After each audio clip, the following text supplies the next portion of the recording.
I never thought my life would be destroyed by a woman named Brenda, who spent her retirement policing snow removal schedules.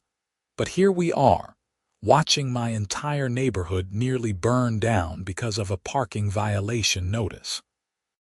My name is Jacob Vance, and I moved to the Meadowbrook Commons development in suburban Denver, Colorado 3 years ago. The place seemed perfect when I first bought my townhouse.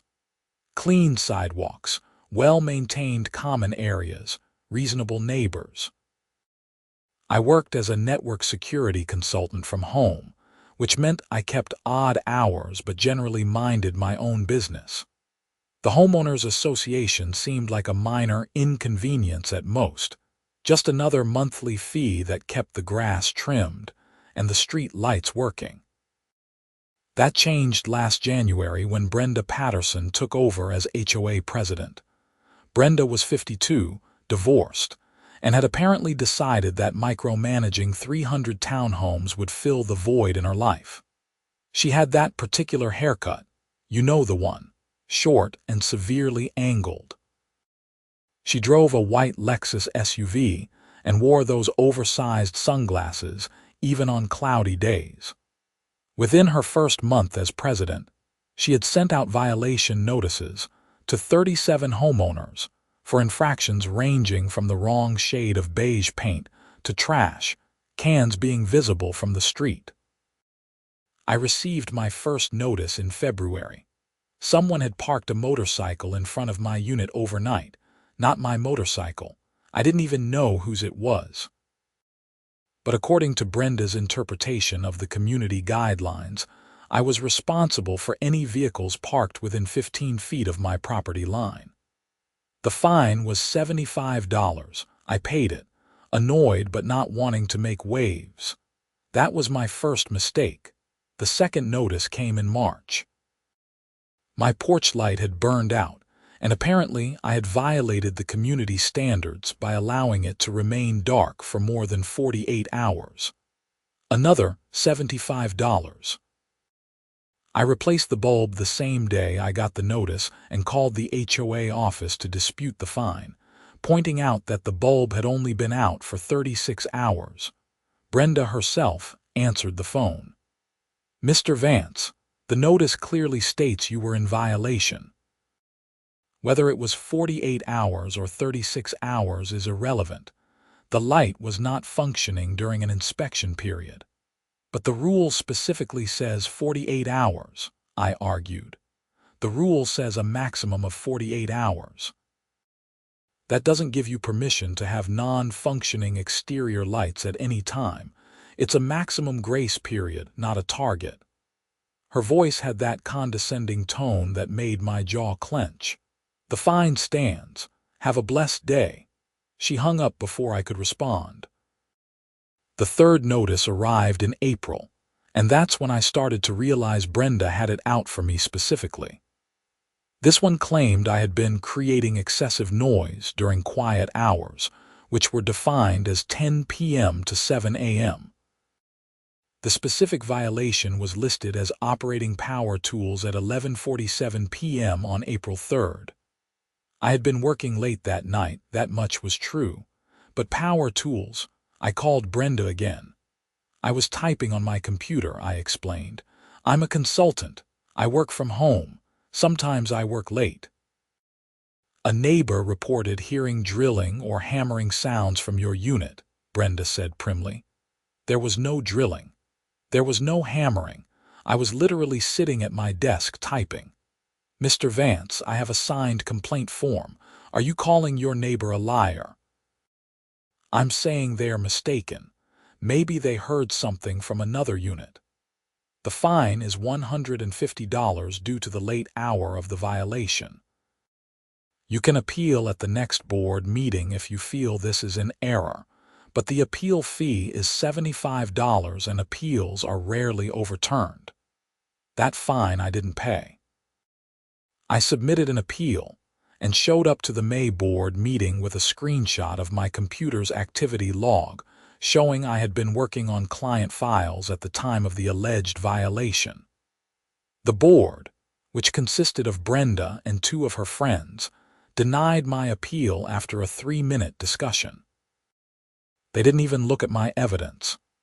"The appeal is denied," Brenda announced. "You now owe the original fine plus the appeal fee and an additional $50 late fee since you didn't pay within 30 days.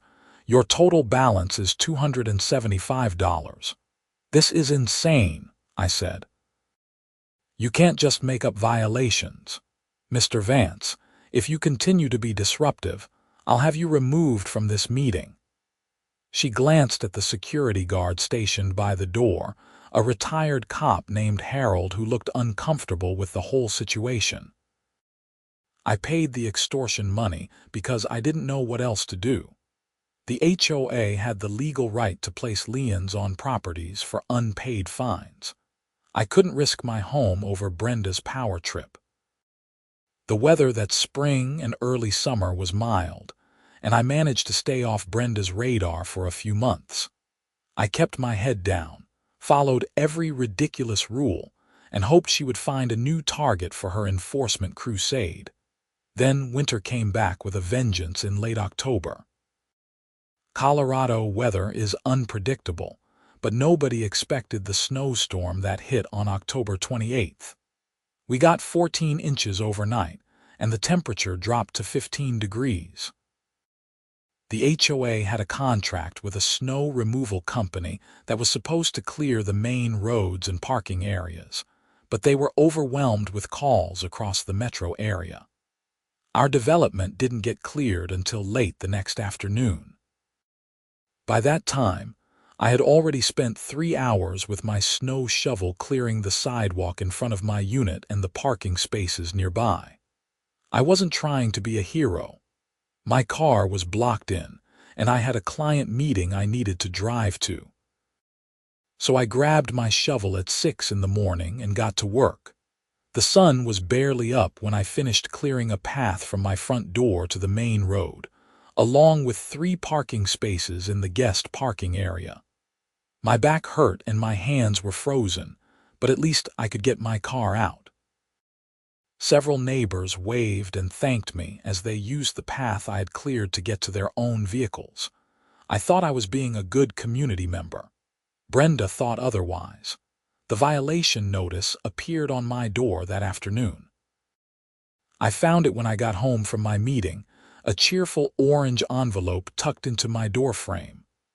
Violation notice. Unauthorized modification of common areas, the header read. The description explained that I had removed snow from HOA-maintained common areas without authorization, potentially creating liability issues and interfering with contracted snow removal services. The fine was $300. I stood on my front step, still wearing my coat, staring at the notice in disbelief. I had been fined for shoveling snow, for clearing the sidewalk so people could walk safely, for making parking spaces accessible. I called the HOA office immediately. Brenda answered on the 4th ring. "I got your notice," I said, trying to keep my voice level. "About the snow removal." "Yes, Mr. Vance. You violated clearly established guidelines about common area maintenance. I cleared snow so people could get out of the parking lot. The snow removal company didn't show up until 3 in the afternoon. That's not your concern. The HOA has contracted services for snow removal. When residents take it upon themselves to modify common areas, it creates liability issues. What if you had injured yourself? What if someone slipped on an area you cleared improperly? Nobody slipped. People were thanking me. The fine stands, Mr. Vance. And I need to inform you that if you accumulate more than $1,000 in fines within a calendar year, the board can pursue legal action including property liens or forced sale of your unit." My blood went cold. Forced sale. It's in the community guidelines you signed when you purchased your property. Repeated violations can result in the HOA forcing you to sell your home. You've accumulated $750 in fines this year. I suggest you be very careful about following the rules going forward." She paused. "Have a blessed day, Mr. Vance." I spent that evening reading through the entire community guidelines document, all 83 pages of it. Buried in Section 47, subsection 12, there was indeed language about the HOA's right to force the sale of a property if an owner accumulated more than $1,000 in fines within a 12-month period and failed to pay them or correct the violations. I was $250 away from losing my home. The next few weeks I was paranoid. I checked and rechecked every possible rule. My trash cans were stored out of sight. My porch light had backup bulbs. I didn't make a sound after 10 p.m. I walked on eggshells in my own home. Thanksgiving came and went. I spent it alone, too stressed to drive back to Kansas to visit my parents. The weather stayed cold and we got another significant snowfall on December 3rd. This time, I didn't touch the common areas. I only cleared the bare minimum path from my front door to the sidewalk, which was technically my responsibility according to the guidelines. The snow removal company showed up around noon, 5 hours after the snow had stopped. By then, dozens of residents had already cleared their own paths and parking spaces out of necessity. I watched from my window as people shoveled, wondering if Brenda would fine all of them or just me. As it turned out, just me. Another orange envelope appeared on December 4th. $300 for the same violation.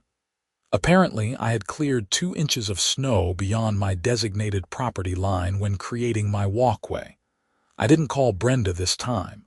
I knew it wouldn't help. Instead, I paid the fine immediately because I had no choice. My total for the year was now $1,050. I was already over the threshold. I waited for the forced sale notification, but it didn't come. Either Brenda was waiting until after the holidays, or she was deliberately dragging it out to torture me. Either way, I knew I was living on borrowed time. The situation reached its breaking point on December 20th. Our development had a community center at the main entrance, a 2-story building that housed the HOA offices, a small gym, and a meeting room that residents could reserve for events. The building was older, built in the early 90s when the development first opened, and it had some quirks. One of those quirks was that it only had 2 exits, both on the front side of the building. The back of the building faced a steep hill and had no doors. The parking lot behind the community center was designated for guest parking and overflow. It was also where the HOA stored its maintenance equipment, including a large industrial snow blower and several snow fence sections that they used to block off areas during winter storms. On December 19th, we got another massive snowstorm, this one dropping 18 inches over 2 days. The snow removal company was prompt this time, clearing the main roads and parking areas by mid-morning on the 20th. But they had pushed a lot of the snow from the front parking lot to the back, creating large berms along the perimeter. I had a grocery run planned for that afternoon and had to drive past the community center to get to the main road. As I passed the building, I noticed something odd. The snow berms in the back parking lot were directly against the building, blocking what I realized were ground-level emergency exit doors. I could see the outline of the doors behind the piled snow, which was at least 4 feet high. This wasn't my problem, I told myself. The HOA would handle it. I went to the grocery store, bought my food, and came home. At 6 p.m., I was making dinner when someone knocked on my door. I opened it to find Harold, the security guard from the board meetings. He looked uncomfortable. "Evening, Jacob," he said. "Sorry to bother you. The HOA office asked me to deliver this." He handed me another orange envelope. I didn't open it while he was standing there. "You know what this is about?" I asked. Harold shifted his weight. I think it's about the community center, something about blocked exits. Look, I just work here, man. I don't make the rules. He left quickly, and I opened the envelope with a sense of dread. Violation notice. Failure to report safety hazard, it read. Resident was observed passing by community center at approximately 2:15 p.m. on December 20 and failed to report blocked emergency exits to HOA management. Failure to report safety hazards puts the entire community at risk and is a violation of community safety standards. Fine, $500. I read it 3 times to make sure I wasn't hallucinating. Brenda had fined me $500 for not reporting a safety hazard that the HOA itself had created. The snow removal company worked for the HOA.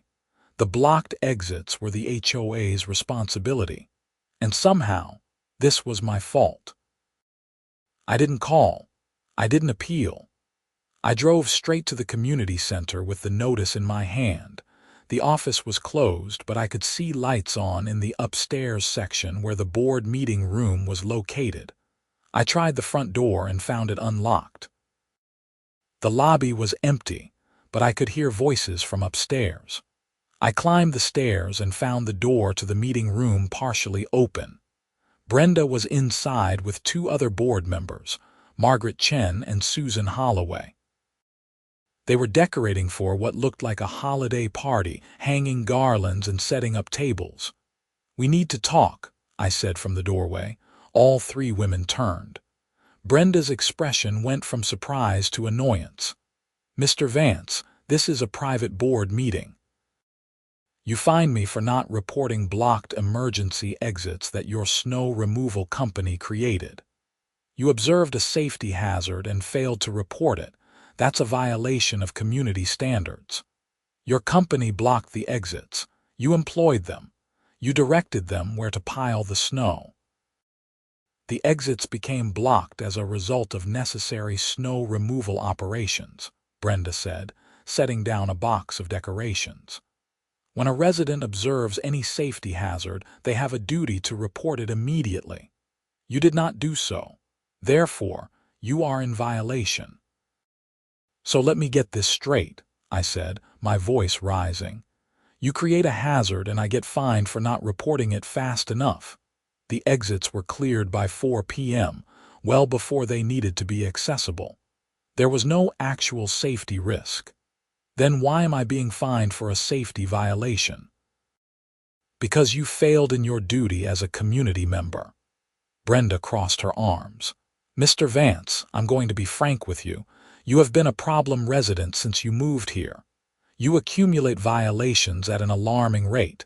You argue about every fine. You seem to think the rules don't apply to you. The board has decided that if you cannot comply with community standards, perhaps you would be happier living elsewhere." There it was. The real agenda. Brenda wanted me gone, and she was using the HOA rules to force me out. "You're trying to steal my home," I said quietly. "Don't be dramatic.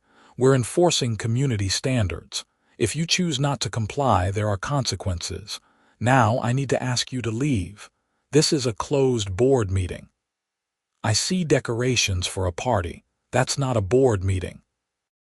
"We're discussing party planning, which is official board business. Leave now, or I'll call the police and have you removed for trespassing." I left because I didn't want to give her another reason to fine me, but as I walked to my car, something Brenda had said stuck in my mind. The exits were cleared by 4 p.m., well before they needed to be accessible. Before they needed to be accessible. She had known the exits were blocked.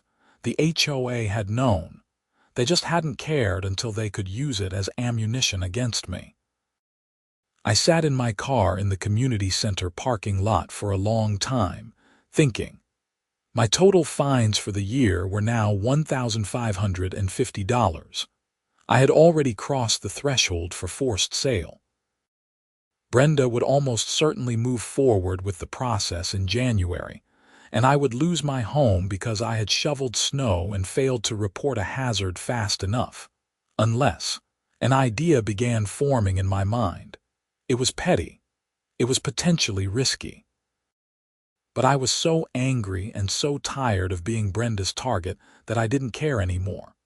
I drove home and spent the evening researching Colorado HOA laws and fire safety regulations. What I found was interesting.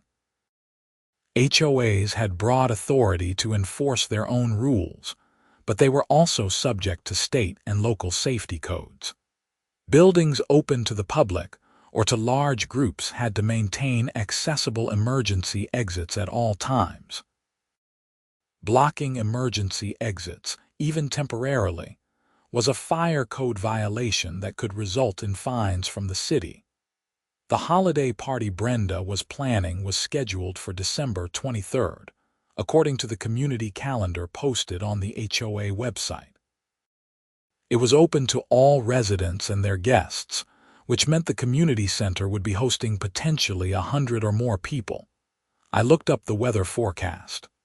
Another storm was coming in on the 22nd, expected to drop 6 to 8 inches overnight.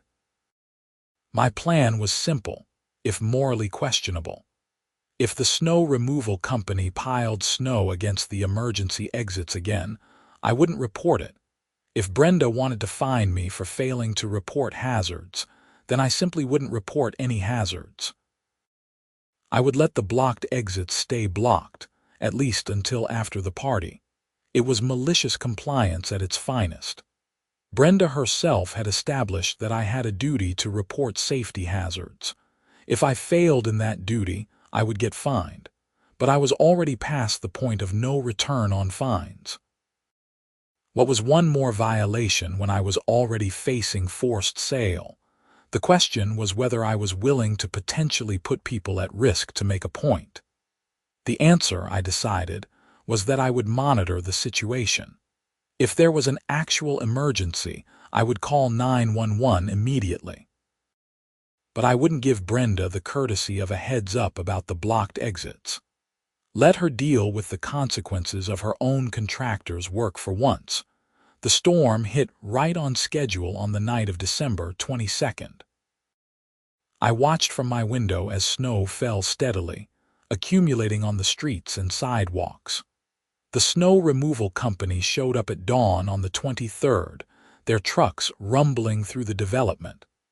I got dressed and made myself coffee, then drove to the community center at 7 a.m. Just as I had expected, the company had pushed snow from the front parking lot to the back again. The emergency exit doors were buried under even more snow than before, with berms at least 5 feet high completely obscuring the doors. You couldn't even see where the doors were unless you knew to look for them. I took several photos on my phone, carefully documenting the blocked exits with timestamps. Then I drove home and waited. My conscience bothered me a little, I'll admit. But I reminded myself that the community center had 2 front exits that were clear and accessible. The back exits had been blocked before without incident. And if there was a real emergency, people would exit through the front. This was about making a point, not actually endangering anyone. The day passed slowly. I worked from home, checking the HOA website periodically. The party was scheduled to start at 6 p.m. At 5:30, I drove past the community center again. The emergency exits were still blocked. Dozens of cars were already in the parking lot, and I could see people carrying dishes and presents into the building through the front entrance. I parked at the far end of the lot where I could see the building but wouldn't be conspicuous. I told myself I was just being cautious, making sure nothing bad actually happened. If I saw smoke or any sign of danger, I would act immediately. The party seemed to be going well. Through the large front windows, I could see people mingling, kids running around, someone dressed as Santa. It looked cheerful and festive, exactly the kind of community event that was supposed to make HOA developments worthwhile. At 7:15, my phone rang. Unknown number. I almost didn't answer, but curiosity got the better of me. Is this Jacob Vance? A man's voice I didn't recognize. Yes. Who is this? This is Deputy Fire Marshal Rodriguez with Denver Fire Department. I'm at the Meadowbrook Commons Community Center. We need you to come here immediately. My stomach dropped. Is there a fire? No, sir, but we have a situation. Please come to the community center now. I drove the short distance with my heart pounding. 2 fire department SUVs were parked in front of the community center, their lights off but their presence ominous. Deputy Fire Marshal Rodriguez met me at the entrance. He was a stocky man in his 40s with a tired expression. Mr. Vance. Come with me, please. He led me inside and up the stairs to where Brenda was standing with another firefighter, her face red with anger. That's him, she said immediately. He's the one who didn't report the blocked exits. Rodriguez held up a hand. Madam, please, let me handle this. He turned to me. Mr. Vance, were you aware that the emergency exits at the rear of this building were blocked with snow? I chose my words carefully. I drove past here earlier today, yes. And did you observe that the exits were blocked? I saw snow piled in the back parking lot. He knew, Brenda interjected. He knew the exits were blocked and he deliberately didn't report it because he wanted to get revenge for his fines. Rodriguez gave her a sharp look. Mrs. Patterson, I need you to stop talking. He focused on me again. Sir, I need a straight answer. Did you or did you not observe that emergency exits were blocked and failed to report it? I observed snow in the parking lot, I said. I didn't realize it was my responsibility to monitor the HOA's building maintenance. Don't play games, Brenda snapped. You got a violation notice just 3 days ago specifically about blocked exits. You knew exactly what you were looking at. Rodriguez pulled out a small notebook. Mrs. Patterson, did you say Mr. Vance received a violation notice about blocked exits? Yes, on the 20th. He failed to report the same issue. So this is an ongoing problem. The exits have been blocked multiple times. Brenda seemed to realize she had made a mistake. No, I mean, the 20th was a different situation. The snow removal company had temporarily blocked the exits, but they were cleared quickly. How quickly? Within a few hours. And who cleared them? The snow removal company. The same company that blocked them in the first place. Brenda didn't answer. Rodriguez made a note in his book. Here's what's going to happen, Rodriguez said. This building is currently hosting approximately 80 people, including children, and both rear emergency exits are completely inaccessible. That's a violation of City Fire Code Section 18-23. The occupancy limit for this space is 100 people, but with only 2 functioning exits instead of 4, the safe occupancy is 50. You're over capacity with inadequate emergency egress. But the front exits are perfectly fine, Brenda protested. The building was designed and permitted for 4 exits. You're required to maintain all of them. I'm issuing a citation to the HOA for the fire code violation.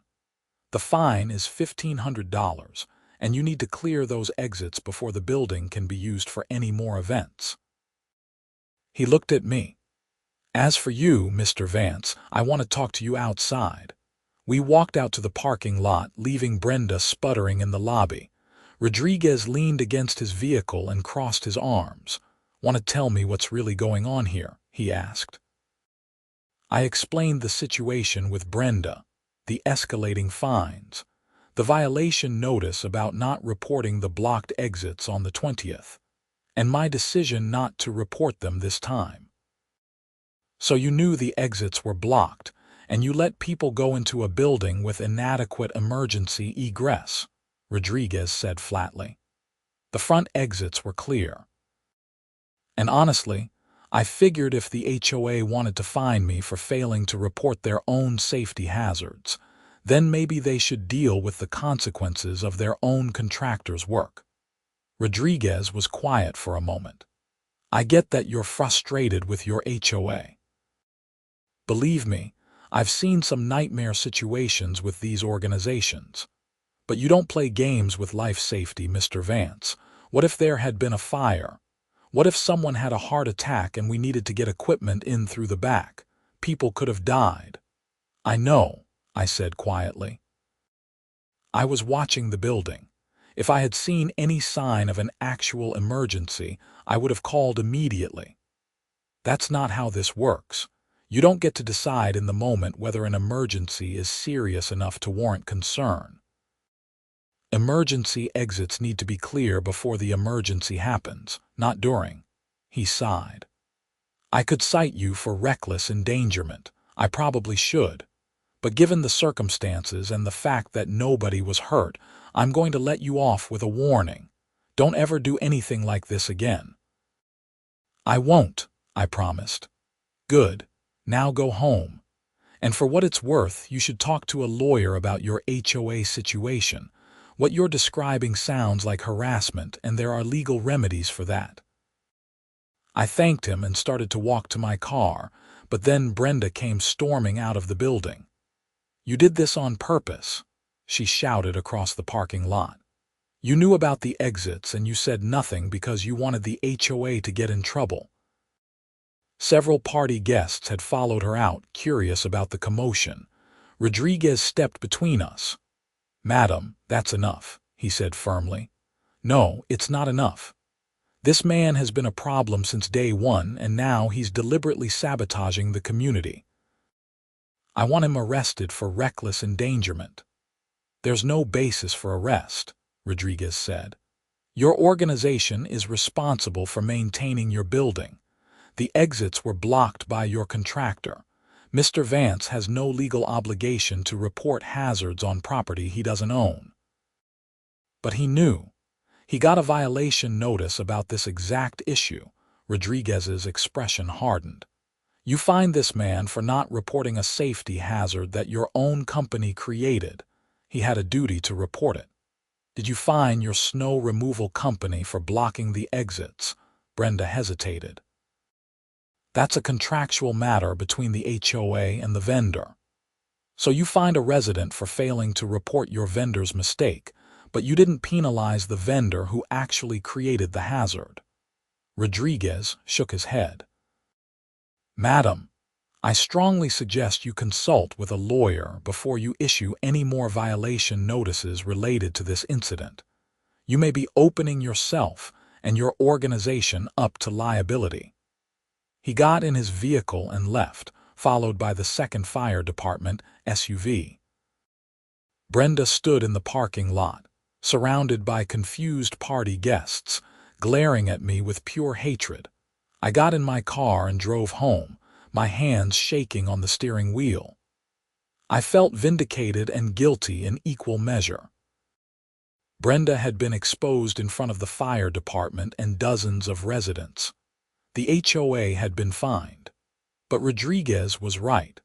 I had gambled with people's safety to make a point, and that was wrong. I spent a restless night wondering what would happen next.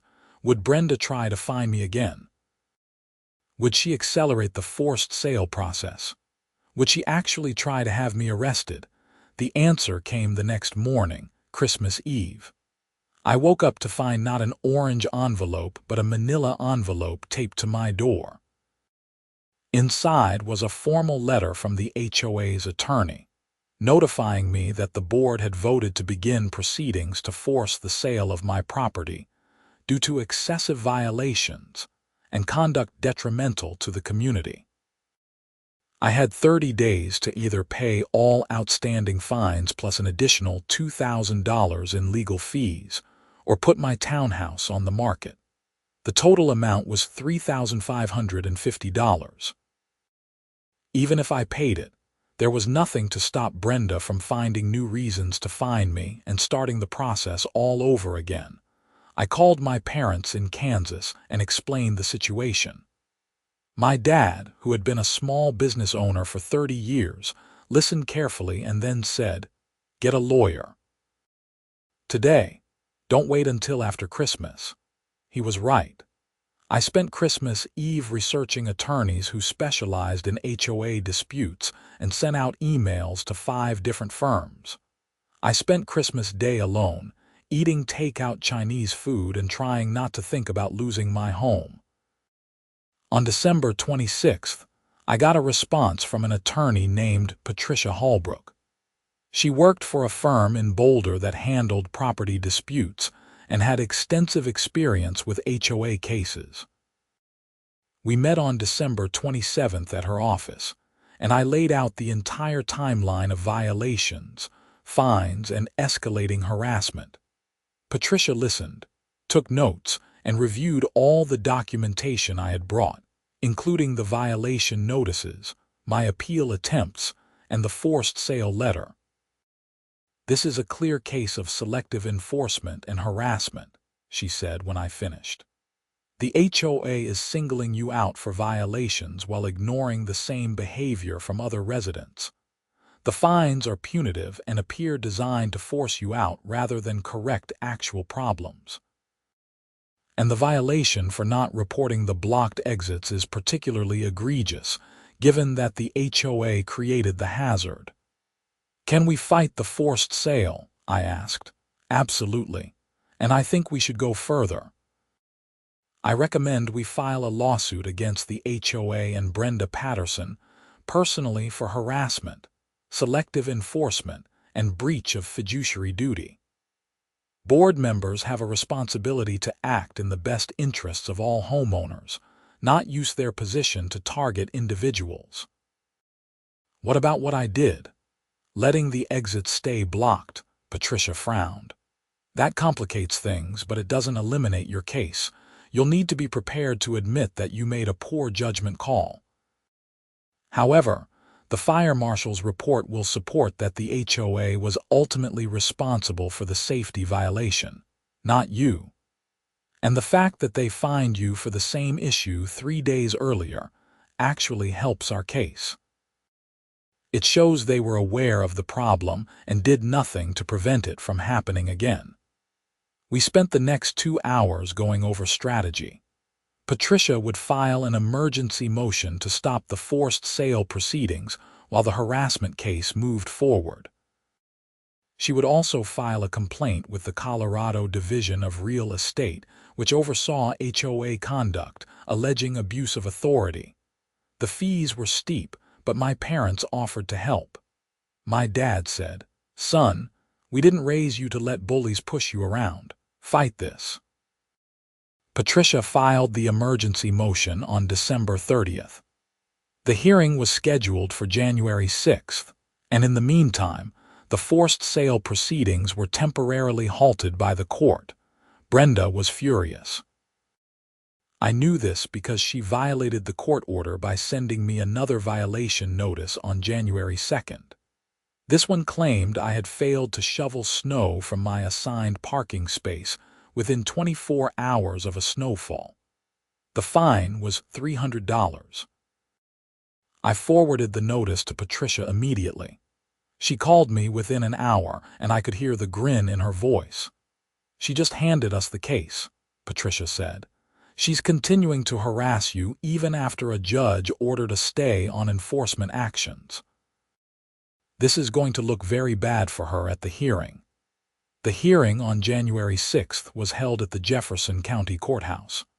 I arrived with Patricia at 8 a.m., nervous and exhausted from a week of poor sleep. Brenda showed up with the HOA's attorney, a young guy in an expensive suit who looked like he wished he was anywhere else. The judge, a stern woman in her 60s named Judge Ellen Crawford, reviewed the motions and then asked Brenda's attorney to explain the HOA's position. "Your Honor, Mr. Vance has been a chronic violator of community standards since moving into Meadowbrook Commons," the attorney began. "He has accumulated more than $1,500 in fines for various infractions. The HOA has a responsibility to all residents to enforce rules fairly and consistently." Judge Crawford looked at the file. $1,500 in fines over less than a year. That seems excessive. What were the violations for? The attorney listed them, and with each one, Judge Crawford's expression grew more skeptical. When he got to the snow removal fine, she interrupted. Let me make sure I understand. Mr. Vance was fined $300 for clearing snow from common areas without permission. Yes, Your Honor. Residents are not authorized to perform maintenance on common areas. He shoveled a sidewalk so people could walk safely, and you fined him. The HOA has contracted services for snow removal. Allowing residents to perform this work themselves creates liability issues. And then you fined him again for failing to report that emergency exits were blocked by snow. Yes, Your Honor. Residents have a duty to report safety hazards. Who blocked the exits? The attorney hesitated. The snow removal company contracted by the HOA. So the HOA's contractor created a safety hazard, and you fined a resident for not reporting it fast enough. The resident observed the hazard and failed to report it. Judge Crawford looked at Patricia. Counselor, what's your response to this?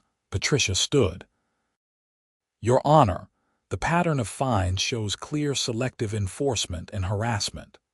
Our investigation has revealed that at least 30 other residents cleared snow from common areas during the same storm, and none of them were fined. Mr. Vance was specifically targeted.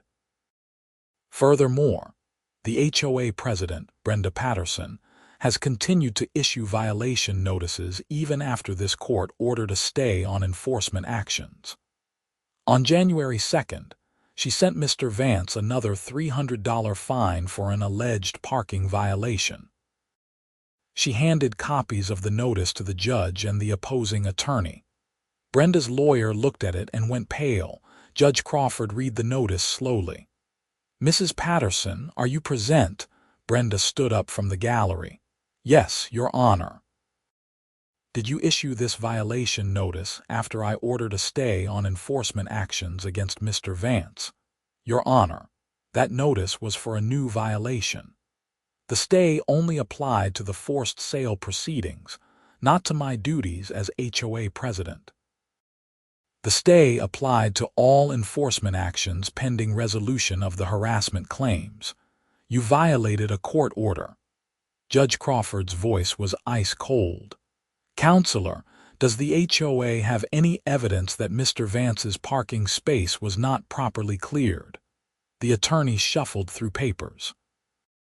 I don't have that documentation with me, Your Honor. Mrs. Patterson, do you have photos or witness statements documenting this alleged violation? Brenda hesitated.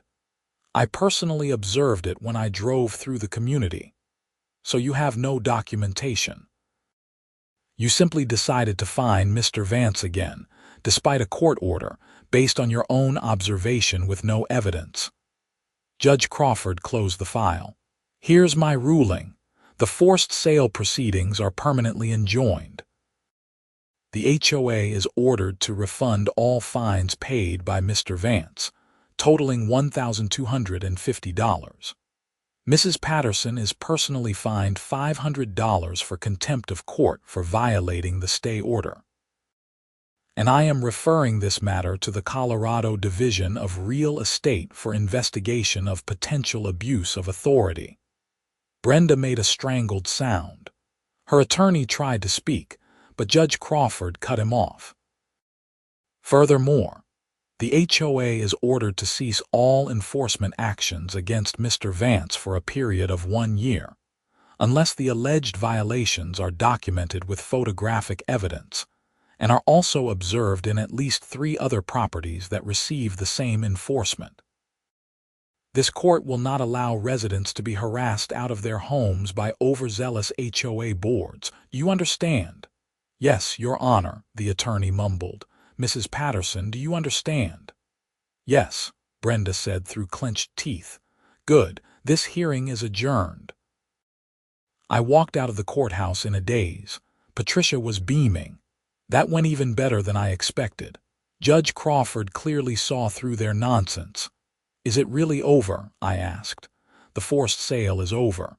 You're safe from that, but I recommend we still pursue the harassment lawsuit. What they put you through caused real damage and stress, and they should be held accountable. Plus, getting a judgment against them will help protect other residents from the same treatment." I agreed, and Patricia filed the formal lawsuit in February. The case dragged on for months, with depositions, discovery, and negotiations. We uncovered evidence that Brenda had targeted 3 other residents with similar harassment campaigns, all of whom had ultimately chosen to move rather than fight. One of them joined our lawsuit as a co-plaintiff. During the discovery process, we learned some interesting things. First, Brenda had no actual authority to issue fines on her own. According to the HOA bylaws, fines were supposed to be voted on by the full board after a hearing. Brenda had been issuing violations unilaterally and forging the other board members' approval. Second, she had been pocketing some of the fine money. The HOA's accounting records showed discrepancies of more than $8,000 in collected fines that had never been deposited into the HOA accounts. When Patricia showed me that evidence, I felt sick. She was stealing from the HOA. It appears that way. This is now a criminal matter. I'm obligated to report this to the district attorney. The Colorado Division of Real Estate completed its investigation in May and issued a scathing report finding that Brenda had violated her fiduciary duties as HOA president. They referred the matter to the Jefferson County District Attorney for potential fraud charges. In June, Brenda was arrested for theft and fraud. The DA charged her with multiple counts related to embezzling HOA funds. The story made the local news, complete with footage of Brenda doing the perp walk in handcuffs. I didn't feel the satisfaction I thought I would. Mostly, I just felt tired and sad that it had gone this far. The criminal case moved faster than the civil suit. In September, Brenda pleaded guilty to 1 count of theft and 2 counts of fraud in exchange for the other charges being dropped. She was sentenced to 18 months in jail, 3 years of probation, and ordered to pay full restitution to the HOA and the individual homeowners she had targeted. Our civil lawsuit settled in October.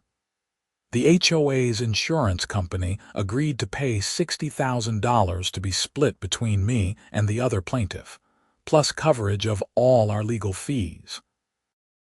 As part of the settlement, the HOA was required to implement new oversight procedures for fine enforcement, including mandatory board votes and written documentation requirements. I used my portion of the settlement to pay off a chunk of my mortgage and take a long vacation to Hawaii. I needed the break. When I got back to Meadowbrook Commons in November, things had changed. The board had been completely replaced with new members who seemed genuinely interested in making the community better rather than wielding petty power. The new president, a retired teacher named Margaret Chen, who had been one of Brenda's previous board members but had known nothing about the illegal fines, apologized to me personally. "We had no idea what Brenda was doing," Margaret said. "She told us she was handling all the routine violations herself to save us time. We should have been paying closer attention. I'm so sorry for what you went through." "Thank you," I said. "I appreciate that. We're implementing new rules to make sure this never happens again. All fines will require full board approval with documentation. We're also establishing a formal appeals process with a neutral third party.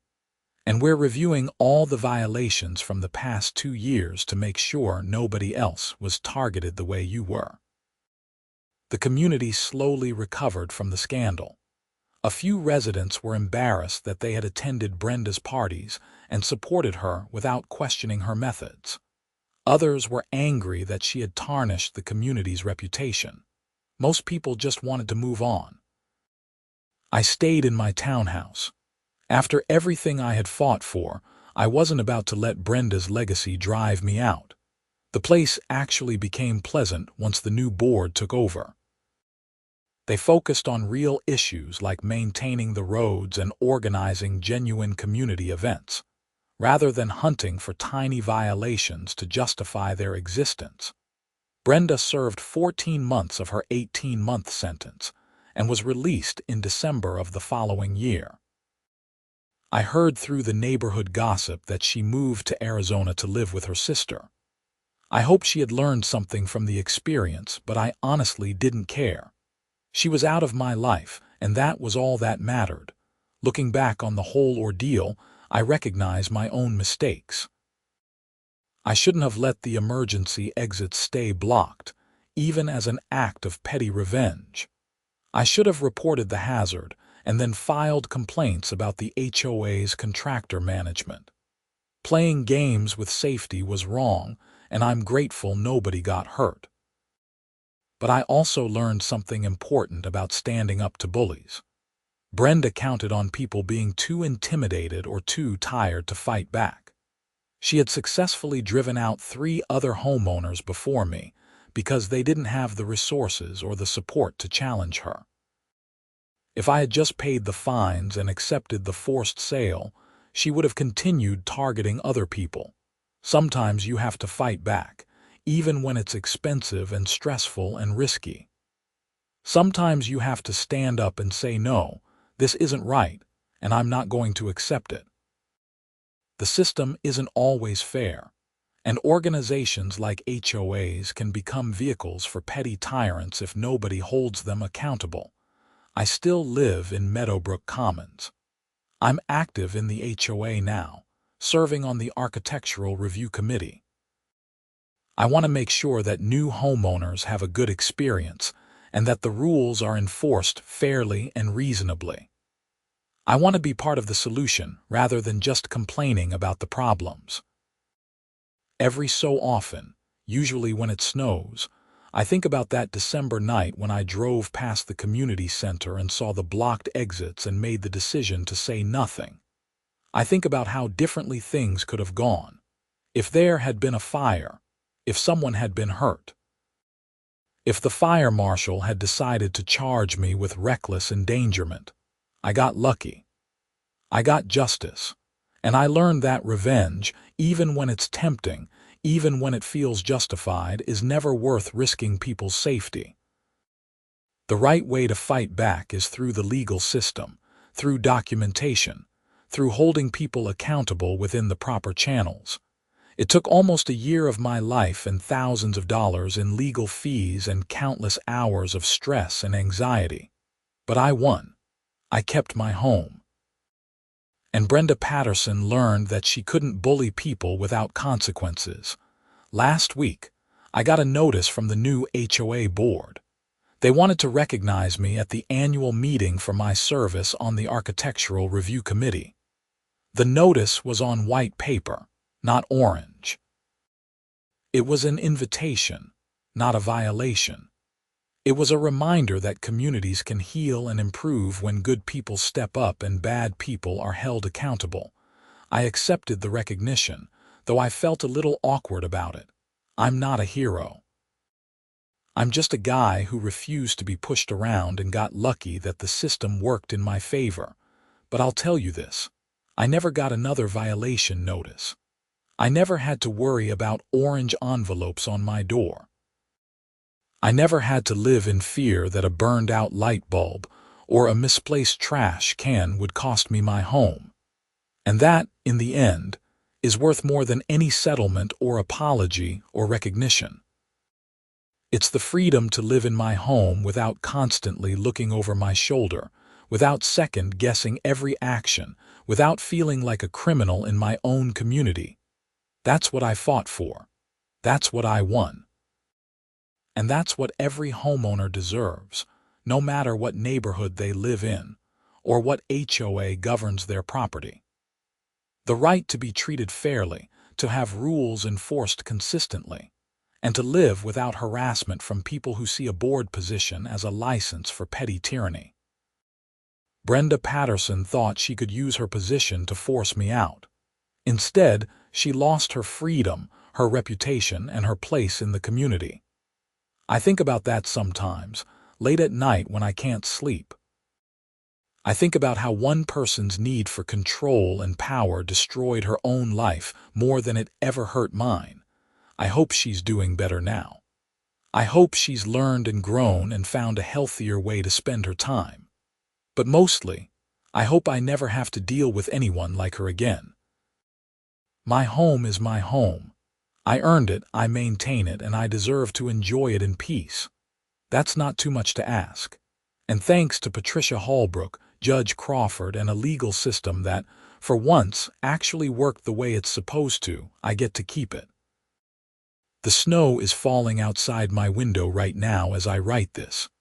Tomorrow morning, I'll grab my shovel and clear my walkway, just my walkway, not the common areas. I learned that lesson, but I'll do my part, the part that's actually my responsibility, and I'll do it well. And if anyone from the HOA has a problem with that, they can document it properly, bring it before the full board, and give me a fair hearing. That's how it's supposed to work. That's how it works now. I'm one of the lucky ones. I had the resources to fight, the support of my family, and a good attorney who took my case. Not everyone has those advantages. That's why I stay involved with the HOA now, why I serve on committees and attend meetings and make sure that the rules are applied fairly to everyone. Because the next resident who gets targeted by a petty tyrant might not be able to fight back. They might not have a lawyer or supportive parents or the time and money to spend a year in litigation. They deserve protection too. They deserve a community that treats them with dignity and respect. That's the real lesson from all of this. It's not about revenge or winning or getting back at the people who hurt you. It's about building systems that work for everyone, about holding leaders accountable, about making sure that positions of authority are used to help people, not harm them. I never wanted to be an HOA reformer. I just wanted to live in my house and do my job and not be bothered. But sometimes life pushes you into roles you never expected. Sometimes you have to become the person who fights back, not because you want to, but because nobody else will, so I did. I fought. I won. And now I'm making sure that nobody else has to go through what I went through. That's my story. That's what happened when an HOA president decided I was an acceptable target for harassment and embezzlement. That's what happened when I decided I wasn't going to take it anymore. It's messy and complicated, and nobody comes out looking perfect. But it's real. And it's a reminder that homeowner associations, like any organization with power over people's lives, need oversight and accountability and regular people willing to stand up and say, "This isn't right, and I'm going to do something about it. I did something about it, and my home is still my home." That's all I ever wanted.